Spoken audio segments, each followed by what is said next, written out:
"You'll come early on Friday to set the table, right, Audrey?" my mom asked over the phone, her voice brisk and full of purpose. I pressed the phone tighter against my ear, momentarily stunned. "Wait, what's happening Friday?" "The dinner party for Brian's promotion," she said, as though it should have been obvious. I frowned, switching the phone to my other ear. "I wasn't invited."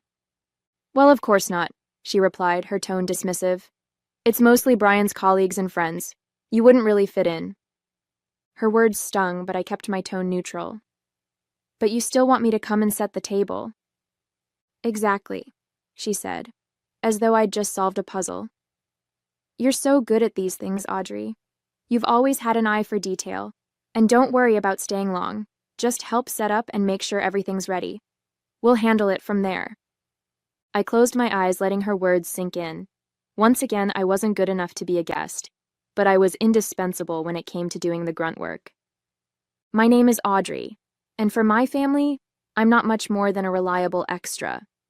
The one they call when they need someone to clean up a mess or make sure everything is picture perfect for Brian's endless parade of accomplishments. I've been overlooked and underestimated for years, but hearing my mom casually dismiss me like this, like I wasn't even worth pretending to include, still cut deep. "That's fine," I said finally, my voice steady despite the anger simmering beneath the surface. "What time do you want me there?" 4 o'clock sharp, my mom said cheerfully. "We'll need time to get the table set, the candles lit, and the appetizers plated. Oh, and could you bring some extra napkins? We might run out." "Sure," I said, forcing a tight smile she couldn't see. "Thanks, Audrey.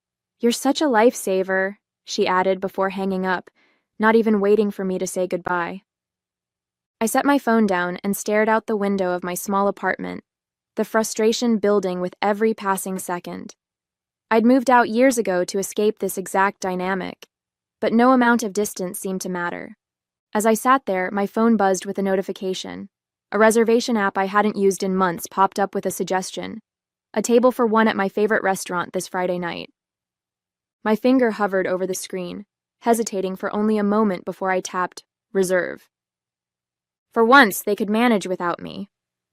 By Thursday afternoon, my phone was buzzing nonstop. "Don't forget to pick up the extra napkins," one text from my mom read. "Brian's boss is bringing his wife, so make sure the table settings are perfect," came another. Each message made me grip my phone tighter, my frustration growing by the second. They hadn't even bothered to ask if I wanted to help. They just assumed I'd show up like always, ready to work behind the scenes. But this time, I had other plans. Living in my own apartment was supposed to give me some space from their constant demands, and for the most part, it had. But when it came to family events, it didn't seem to matter where I lived or how many miles were between us. I was still dependable Audrey, the one they could always count on to do the things they didn't want to deal with. I sat on my couch, staring at the confirmation email for my Friday night reservation at my favorite restaurant. Part of me felt guilty for booking it. Was it wrong to leave them hanging when they clearly needed help? But then I thought about all the times I'd dropped everything for them, only to be dismissed, ignored, or outright excluded. This wasn't just about Friday night. It was about years of being overlooked. No, I thought, opening my phone to silence their endless messages. This time, they can figure it out on their own. On Friday morning, my mom called. "Audrey, just a quick reminder to be here by 4, she said cheerfully. "We're counting on you to make sure everything's ready before the guests arrive." I hesitated for a beat, then said, "Don't worry, Mom, I'll take care of it." "Oh, good," she said, clearly relieved. "You always know how to make things perfect. I don't know what we'd do without you." "Yeah," I replied softly. "I know." As the day went on, I got ready. Not to help with their dinner party, but for my own night out. I put on my favorite dress, did my makeup, and grabbed my purse, feeling a strange mix of nerves and excitement. When I locked the door to my apartment and stepped into the cool evening air, a weight lifted off my shoulders. For the first time in years, I wasn't putting their needs above my own. By the time the clock struck 7:30, I was seated at my favorite table, a glass of wine in hand and a smile on my face. Let them figure it out, I thought, savoring the first sip. Tonight they were on their own. As I settled into my seat at the restaurant, the world outside seemed to fade away. The soft hum of conversation, the clinking of glasses, and the warm glow of candlelight made me feel at ease in a way I hadn't experienced in years. The waiter approached with a menu, smiling warmly. "Good evening. Are you ready to order?" "Not just yet," I replied, "but I'll take a glass of your house red to start." He nodded and disappeared into the background, leaving me to savor the moment. Back at my parents' house, I could only imagine the chaos. My mom would probably be pacing around the kitchen, wondering why I wasn't there yet. My dad would try to calm her down with his usual, "She's just running late." And Brian? He'd probably assume I'd flaked out, because in his world, I was always the unreliable one. I thought about how they'd react when it finally dawned on them. I wasn't coming. The wine arrived, and I took a sip, letting the rich flavor linger on my tongue. As I glanced around the room, I noticed other diners, some laughing with friends, others enjoying quiet moments alone. I realized this was the first time in years I'd treated myself to something like this. No errands to run, no tables to set, no family demands to meet. For once, it was just about me. Meanwhile, my phone buzzed in my purse, but I ignored it. I already knew the texts and voicemails piling up. "Where are you, Audrey? The guests will be here any minute. Why aren't you answering your phone?" I almost felt sorry for them. Almost. When the waiter returned, I ordered a dish I'd been eyeing for months, but had never found the right occasion to try. As the meal arrived, beautifully plated and steaming with rich aromas, I couldn't help but smile. This was what freedom felt like, deciding what I wanted, when I wanted, without anyone else's expectations weighing me down. By the time dessert arrived, I was completely at ease. The tiramisu was decadent, the perfect end to a perfect evening. Let them scramble, I thought, savoring another bite. They'd figure it out eventually, and maybe, just maybe, they'd start to realize how much they'd taken me for granted. But for now, that wasn't my problem. Back at my parents' house, the scene was everything I'd imagined, and worse. "Where is she?" my mom demanded, pacing back and forth in the kitchen. Her voice had that sharp edge it always got when things weren't going according to plan. "She said she'd be here," my dad replied, his tone half reassuring, half uncertain. "Maybe she got held up." "Held up?" my mom snapped, throwing her hands in the air. "It's not like Audrey has anything else going on. She knew how important tonight was. How could she just disappear?" Brian strolled in, adjusting his tie with a smirk. "Honestly, I don't know why you keep relying on her. She's always been flaky." "Flaky?" my dad echoed, raising an eyebrow. "She's done everything for this family. She probably just forgot the time." "Forgot?" My mom's voice was shrill now. "She was supposed to be here an hour ago. The table's not set, the candles aren't lit, and the appetizers are still in the fridge. What am I supposed to tell our guests when they walk into this mess?" Brian shrugged, pulling out his phone. "Not my problem. Maybe next time don't put all your faith in someone who—" "Enough!" my dad barked, silencing him. Meanwhile, I was halfway through my dessert at the restaurant, blissfully unaware of the chaos. The tiramisu melted in my mouth as I took another bite, savoring the layers of espresso-soaked ladyfingers and mascarpone cream. Across the room, a couple was celebrating an anniversary, their laughter filling the air. It felt good to be here, surrounded by warmth and light, instead of at home where my efforts would have been overlooked and unappreciated. My phone buzzed again, but I didn't even glance at it. Tonight, their emergencies weren't mine to solve. Back at the house, the tension had reached its boiling point. My mom finally grabbed her phone and dialed my number, her hand trembling with frustration. The call went straight to voicemail. "She's ignoring me," she said, staring at the phone in disbelief. Brian snorted. "I told you, unreliable." My dad sighed, running a hand through his hair. "Enough, Brian. Let's just focus on getting things ready. Audrey's not here, so we'll figure it out ourselves." "That's easy for you to say," my mom muttered. "You're not the one who has to explain this disaster to our guests." The doorbell rang, and the first guests arrived, stepping into a house that was anything but ready. My mom plastered on a smile, but I could tell, even from miles away, that she was seething inside. I could imagine her glancing around the unfinished dining room, the unlit candles, and the untouched appetizers, silently cursing me for not being there. And for the first time, I didn't care. As the evening wore on, I took my time, relishing every moment at the restaurant. The server had just refilled my glass of wine when I decided to take a peek at my phone. The screen lit up with a flood of missed calls and text messages. "Where are you? Guests are arriving. Everything's falling apart. We need you now." "You're being so selfish, Audrey." I smirked, setting my phone back down without responding. For years, I'd dropped everything to help them. Tonight, they could manage without me. Back at the house, the dinner party had devolved into barely contained chaos. The dining room table was set, but it lacked the polished touch my mom had been counting on. The silverware was mismatched, the tablecloth was creased, and the candles sat unlit in their holders. "Why aren't the appetizers out yet?" my mom hissed at my dad, who was frantically trying to open a bottle of wine. "I'm doing the best I can," he snapped, the corkscrew slipping in his hand. "You said you'd handle the appetizers." "I said Audrey would handle it," my mom retorted, her voice sharp. "But she's not here, is she?" Brian, seated at the head of the table with a drink in hand, rolled his eyes. "Just calm down. No one's going to care about the tablecloth or whatever. Can we just start eating?" "Brian, this is your dinner party," my mom said, her face flushing with frustration. "You could at least pretend to care about the details." "Maybe you should have invited someone who actually knows how to throw a party," one of Brian's friends muttered under his breath, loud enough for my mom to hear. Her eyes widened, and for a moment she looked like she might explode. While they scrambled to salvage the night, I was indulging in a decadent slice of cheesecake at my table.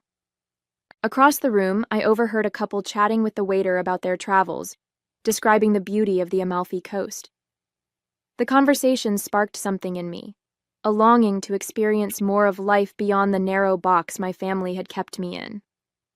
I made a mental note to add travel to my list of priorities, along with continuing to prioritize my happiness. As the dinner dragged on, my phone buzzed one last time. This time, it was a text from my dad. "We're sorry, Audrey. We shouldn't have assumed you'd handle everything. Can we talk later?" I read the message twice, my emotions a mix of satisfaction and vindication. For the first time, it seemed like they were starting to understand what they'd taken for granted. But tonight wasn't about them. It was about me. With that, I turned my phone off and signaled the waiter for the check. By the time I left the restaurant, the air outside was crisp and quiet, a welcome contrast to the chaos I imagined was still unfolding back at my parents' house. I strolled to my car, feeling lighter than I had in years. For once, I wasn't weighed down by their demands or expectations. Tonight, I had chosen myself, and it felt amazing. As I started the engine, my phone buzzed again. I debated ignoring it, but decided to check. It was another message from my dad. "Dinner's over. Your mom is furious, but I think she understands now. Can we talk tomorrow? Please." I exhaled slowly, a mix of emotions swirling inside me. Was this genuine regret, or just another attempt to pull me back into the role they'd always expected me to play? I put the phone down without responding. Tonight wasn't about fixing things with them. It was about proving to myself that I didn't have to live under their thumb anymore. Back at the house, the fallout from my absence was in full swing. Guests had left earlier than expected, citing early mornings and long drives. The kitchen was a mess of half-empty plates and wine-stained glasses, and the once pristine tablecloth was now crumpled and dotted with spills. Brian had retreated to the living room, scrolling on his phone without a care in the world, while my mom stood in the kitchen, glaring at the disaster in front of her. "This wouldn't have happened if Audrey had been here," she muttered, slamming a plate into the sink. "Maybe," my dad said, leaning against the counter. "Or maybe we shouldn't have expected her to handle everything in the first place." She turned to him, her eyes narrowing. "What's that supposed to mean?" "It means," he said slowly, that Audrey has done more for this family than any of us give her credit for, and maybe it's time we start appreciating her instead of taking her for granted. My mom opened her mouth to argue but paused, her expression softening just slightly. By the time I got home, the messages had stopped. I slipped off my shoes, poured myself a glass of water, and sank into the couch, feeling a deep sense of calm. The night hadn't been perfect. It wasn't like one dinner would change years of being overlooked. But it was a step. For the first time, I had set a boundary, and it felt like the start of something better. As I turned out the lights and headed to bed, I thought about my dad's last message. Maybe I'd call him tomorrow, but tonight I was content to let them sit with the realization of what life was like without me holding it all together. Let them figure it out for once. The next morning, I woke up feeling unusually refreshed. No barrage of texts or missed calls greeted me, which was a small but satisfying victory in itself. I brewed a cup of coffee and sat by the window, watching the early sunlight filter through the curtains. For once, there was no weight of expectation hanging over me, no list of chores I was expected to complete. It felt good, peaceful even. By mid-morning, my phone buzzed. It was a call from my dad. I hesitated for a moment before picking up. "Hi, Dad." "Hey, Audrey," he said, his tone unusually soft. "Do you have a minute?" "Sure," I replied, keeping my voice neutral. "I just wanted to apologize," he began. "Last night, we shouldn't have assumed you'd drop everything to help. That wasn't fair to you." I blinked, momentarily caught off guard. My dad wasn't usually one to admit fault, especially when it came to family dynamics. "It's okay, Dad," I said, though my voice wavered slightly. "I've just been feeling invisible lately, like I'm only valued for what I can do for everyone else." "I know," he said, sighing heavily. "Your mom and I talked about it after the guests left. We realized how much we've come to rely on you without ever really acknowledging how much you've done." "That means a lot to hear," I admitted, my chest tightening with a mix of relief and emotion. We talked for a few more minutes before hanging up. It wasn't a perfect resolution, but it felt like a step in the right direction. Later that day, Amanda came over to check in. She'd been my sounding board for years, always ready to offer advice or a glass of wine when things got tough. "So," she said, plopping onto my couch with her usual dramatic flair. "How'd it go? Did the dinner party collapse without you?" "Pretty much," I said with a smirk. "But the real surprise? My dad actually apologized." Her eyes widened. "Seriously? That's unexpected." "Tell me about it," I said, shaking my head. "I think they finally realized how much they've taken me for granted." "Well, it's about time," Amanda said, raising an imaginary glass in a toast. "To Audrey, the unsung hero." As the day went on, I found myself thinking more about my dad's apology. It wasn't everything, but it was a start. I decided to text him later that evening. "Thanks for the call, Dad. It meant a lot. Let's talk more soon." His reply came quickly. "Anytime. We owe you more than an apology." It wasn't much, but it felt like a turning point, a small but meaningful shift in the way my family saw me. That night, as I curled up on the couch with a book, I felt a sense of calm I hadn't experienced in years. For once, I wasn't carrying the weight of their expectations, and it felt freeing. Maybe things were changing. Maybe they weren't. But either way, I knew one thing for sure. I'd never let myself fade into the background again. The following week, I decided it was time to have a proper conversation with my mom. My dad's apology had been a good start, but I knew she was the one who really needed to hear me. I called her on a quiet afternoon. She picked up on the second ring, her voice as brisk as ever. "Audrey, I wasn't expecting you to call. Everything okay?" "Yes, Mom," I said evenly, "but I think we need to talk."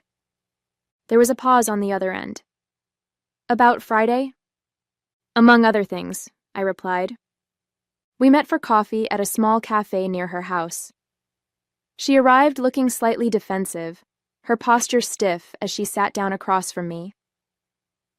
Your father said you were upset, she started, skipping any pleasantries. I wasn't just upset, I said, cutting straight to the point. I was hurt, Mom. I've spent years doing everything for this family, helping at events, cleaning up messes, running errands, and it's like none of it even matters unless it benefits Brian.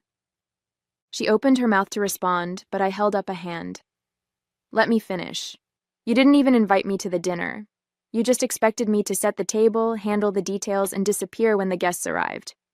Do you have any idea how that feels? Her expression softened, and she let out a heavy sigh. Audrey, it wasn't intentional. We've just always counted on you to help because you're so dependable. You never complain.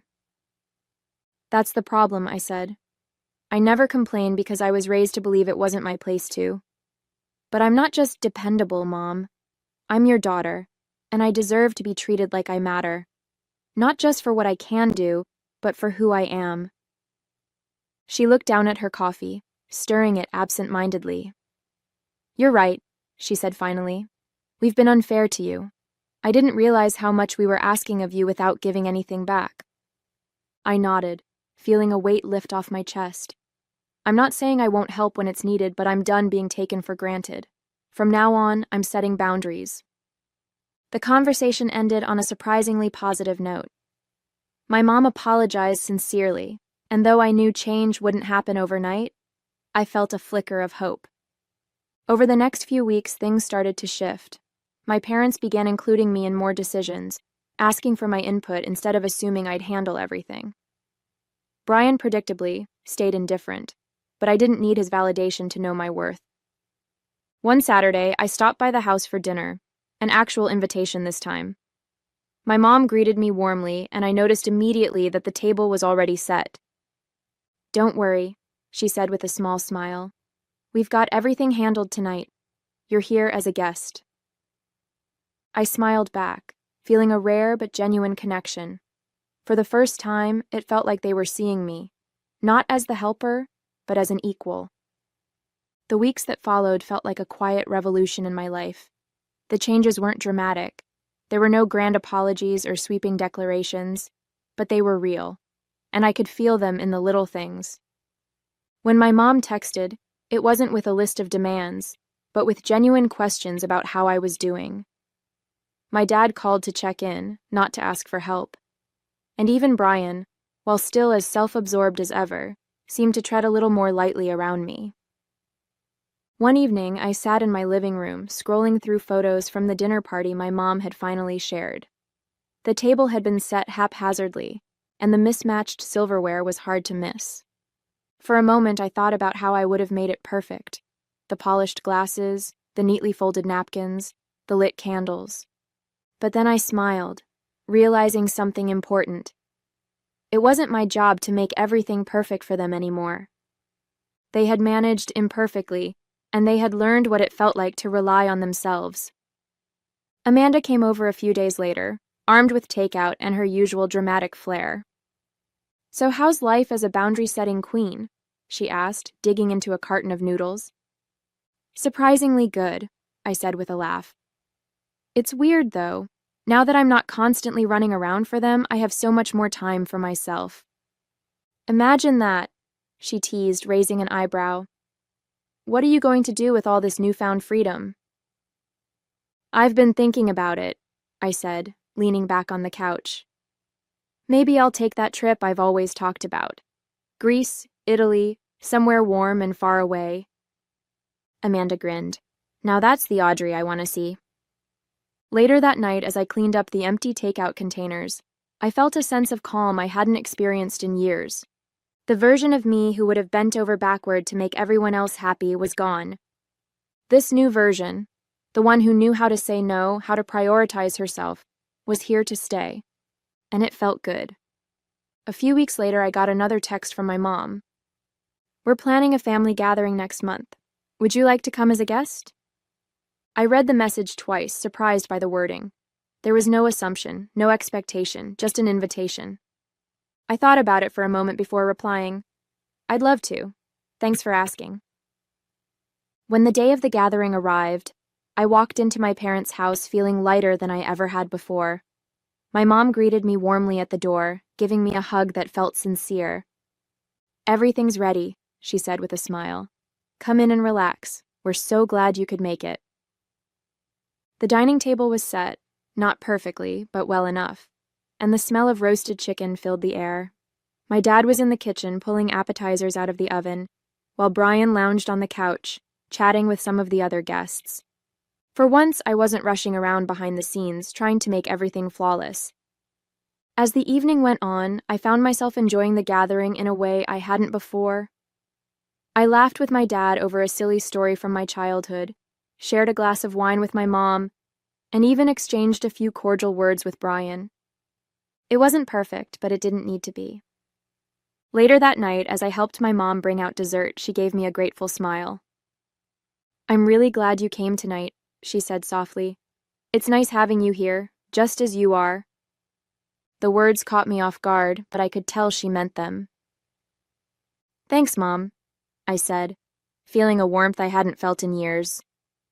When I left the house that evening, the air was cool and quiet. As I drove back to my apartment, I reflected on how much had changed. My family wasn't perfect, and they probably never would be. But they were trying, and for the first time, I felt like they truly saw me. Not just as someone they could rely on, but as a person with her own needs and boundaries. And for the first time, I felt like I could see myself clearly too. Back at home, I curled up on the couch with a book, feeling a deep sense of contentment. The version of me who had walked out of their dinner party weeks ago was still here, stronger, more confident, and finally free to live life on her own terms. This was just the beginning.